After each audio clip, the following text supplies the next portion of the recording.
Hello, beauty. Welcome back to Midlife by Human Design. I am your host, Lori Lisai, and I have a quick pep talk episode for you today about self-pity and how to get out of it.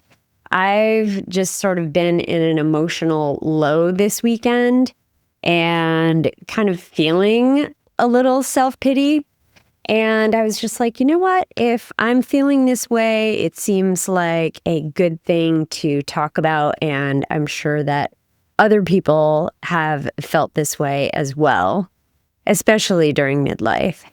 And one of the things that I've been thinking about is just that it's, especially with an emotional wave, it's really important to feel those feels. I talked about it in episode 118, how to feel your feels if you're struggling with that. But it's also important not to get stuck there and to give yourself compassion and understand that as humans, we have emotions and it's not always going to be butterflies and rainbows and unicorns, but also not to do ourselves a disservice and perpetuate that feeling on purpose. This is the balance to pay attention to, because midlife is hard, right? It's depending on how you want to look at it. You can certainly make a case for midlife being a very challenging time of life. There's loss, of your identity in many ways. There's loss of your children growing up and no longer needing you in the same way that they did, and not spending as much time with you. And there's a redefinition of your relationship with them. It's redefining your relationship with your partner if you have one. It may be changing your mind about your partner if you have one. It's redefining your relationship with your career, right? Not to mention all of the hormonal changes that are happening during this phase of life with peri and menopause. So, good Lord, yes, you can absolutely make a case for the fact that midlife is challenging.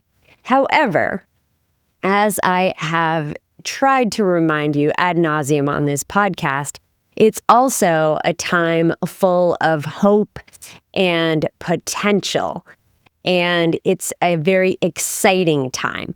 So, what happens though when we kind of get stuck in the grief or the disappointment or the feeling of loneliness or confusion that can come during this time of life? And some of the questions to ask ourselves are like, where does self-compassion and giving yourself that time to feel through the feels, where does that tip the balance into stewing in our self-pity?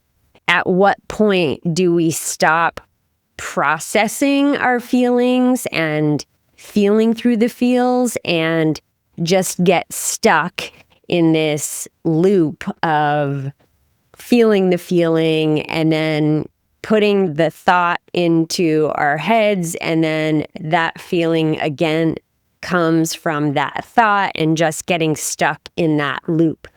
And from a human design perspective, if you have gate 44, especially if you have it in a challenging placement, this is just one of the gates, but I think of this gate especially around repeating stories that aren't serving you. So if you don't have your chart, you can get your chart for free on my website, lorilisai.com. Go to get your chart and check. Do you have gate 44? You can see it listed in the 2 columns on the side of your chart. And you can also find it in the spleen, which is, when you're looking at the chart, the triangle on the left that is facing inward down toward the bottom of the chart. So when we get stuck in these stories, we can also start to train our reticular activating system, which, remember, is that part of our brain that looks for what it is expecting, right? It's like, this is the way things are, so I'm going to look for validation that this is the way things are. Because essentially, if I know that this is the way things are and I get proof of the way things are, then I'm validating myself and making myself feel safe because I know what's happening. And this is where we can get stuck, because we have this feeling like, oh my God, my body just looks like shit, and menopause makes it so hard to ever lose weight or feel like I once felt in my body. And so I am just might as well eat the fucking chocolate ice cream because who cares anymore, and la la la, on and on it goes. And we are getting ourselves into this self-perpetuating behavior and loop, because we are then eating the ice cream and feeling better in the moment because it tastes so damn good. And then the next day we're like, shit, I feel like crap because my body didn't respond well to it, or the mirror isn't reflecting to me what I want to see. So we just get stuck, right? And I think what can happen with our reticular activating system is, if we don't notice that that is what we're noticing, we have to get meta about it. We have to notice that we are looking for validation for these stories that we tell ourselves. And once we notice that, that's when we can put a stop to it. Oh, actually, I'm seeing that it's being reflected to me because I'm looking for it. What would happen if I changed the story and I started to feel excited about what my body can do for me? So, for example, sure, I had some chocolate ice cream last night, and I went for a run this morning, and I can go for a run. My body can carry me for this morning 3 miles. And it did that even though I've been feeling really tired. And now my story gets to be, look at what my fucking body can do. And how lucky am I to sleep until 8 o'clock in the morning and then get up and go for a run on a gorgeous sunny morning. Now I'm training my reticular activating system to see what my body can do. And I am changing the narrative instead of constantly beating myself up. This is where we can stop waiting for life around us to change and just take action based on our strategy and authority. The other thing this makes me think about is being right. And I don't know about you, but I love to be right. I am technically an only child, but I have step siblings and a half siblings. I grew up, though, as an only child for a while. And then I became the oldest sister of all of the siblings. And I don't know if that's part of it, but being right for me is definitely part of my identity. And add to that my fucking gate 19 and the fact that I have so much openness in my charts, I'm super sensitive. So it can be really uncomfortable to get in an argument with me because I always want to be right and I take everything so personally. Yes, being super transparent, I guess, here. So if you can relate to this, I want to tie it into this idea of self-pity, because the thing is, we can do this to ourselves as well. We can get into this self-perpetuating loop where we're like, my life sucks the way it is. I don't make enough money. I don't have the body that I want. I don't have the romantic relationship that I want. My kids don't want to spend time with me. Whatever stories you are telling yourself, you want to be right. You want to be validated. And so you look around for proof that that is happening. And sure, if you're looking for it, you're probably going to be validated. And my question for you is being right about your situation helping you? Is it serving you? Is it helping you to create the life that you actually want?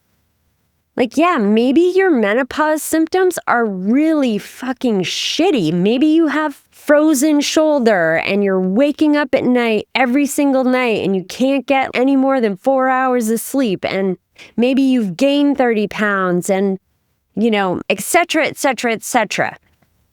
And those things may very well be true. And yes, those things suck ass. And I want to invite you to play a little improv game called Yes and, which is one way that you can start to get yourself out of the self-pity hole that maybe you're in, or you've seen yourself get into, or you're falling into. And that is to say, okay, yeah, this menopause thing sucks. And I look out my window and I see this fucking incredible view every single day. And because I'm so busy being pissed off about how my body feels in this moment, I'm not taking this moment to enjoy what it looks like out my window. Or I have a job that allows me some time and flexibility to be able to do the things that I love. And I can call in and take some days off when I'm feeling like shit. I feel really great about that. Let's focus on that. It's this 1-degree pivot idea that I always talk about, where you have the opportunity to say, yes, these things are happening. These things are in my reality right now. And they're also equally gorgeous things happening in my life. And how can I shift the focus a little bit in order to get myself out of the pity cycle? This is where you start to reclaim your power. When you make those little shifts. And sometimes being in a real self-pity hellhole, it can be hard to feel grateful for anything. If life is really sucking, it can be hard to feel grateful for waking up in the morning, for having a breath of clean air. That might be too much of a jump, depending on how low you're feeling. And so what I would invite you to do in that case is to get curious. Instead of identifying with the stories that are happening in your mind, just get curious about why they're there, about what they are saying, about whether they are your capital T truth or they are just passing by. They are momentary visitors, unwanted visitors, but they're momentary. Reminding yourself that everything in life is temporary. Good, bad, all of it is temporary. And when it comes to human design, I want to remind you of your strategy. So some questions you can ask yourself are, okay, these things are happening. Yes, and what now? What now? What's one small next step I can take? What is my body telling me?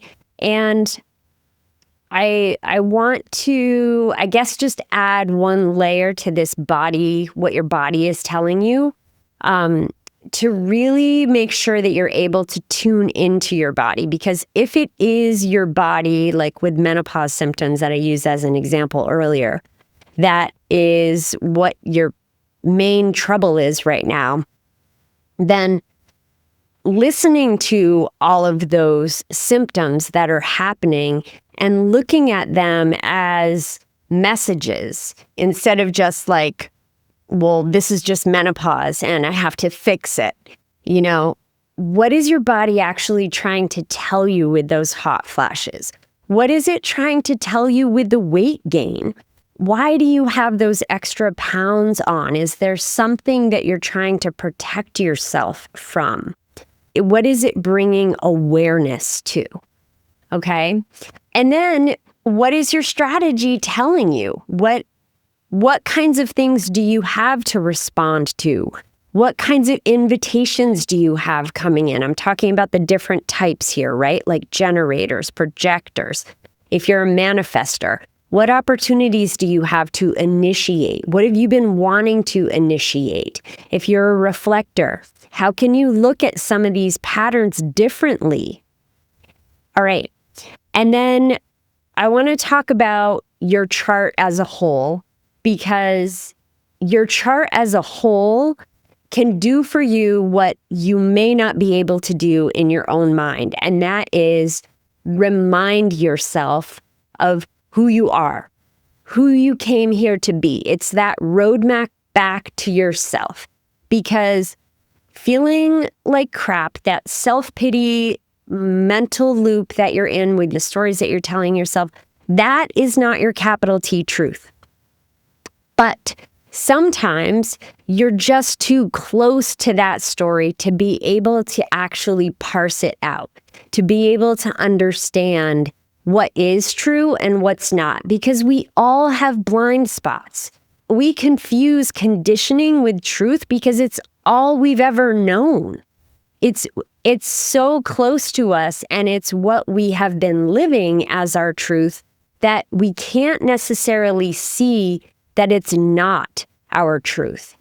And we then tell ourselves stories that make us feel like, okay, this is the truth. This is what I deserve because this is what I have. Whatever the story is that you're telling yourself, and we forget our true selves because it gets buried under this narrative of basically we're not good enough in some way, shape, or form. That's essentially what it always comes down to. And one of my favorite things to do when I'm reading for people is watching that moment when they remember those things about themselves. And sometimes it's hard to do without an unbiased party to reflect those things for you. For somebody who can look at your chart and see the chart and the potential of the chart and not know all of those limiting beliefs and those limiting stories that you've been telling yourself. So I'd put a link in the show notes for you to book a session. This is exactly what I do. I have some openings for the summer, so feel free to click on it and book a session with me and let me help you get unstuck. If you're in this pity party and you need help getting out of it, finding ways to take this action because you've been telling yourself these stories that are not serving you, let me help you. I would love, love, love to do that for you. And before I close here, I just want to say, remember that, especially if you have an emotional wave, it's temporary, and letting those feelings flow through and really feeling them. And you don't have to have all of the answers today.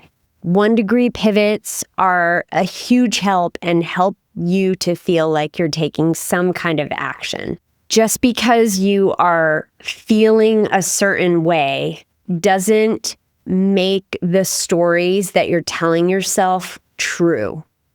Don't set up shop in the story that you have going on. Don't build your little house there and start identifying with everything that you're telling yourself. Just recognize it for what it is, feel it, see if you can learn some of the lessons from it, and ask yourself, what now? What can I give myself in order for my strategy to kick in?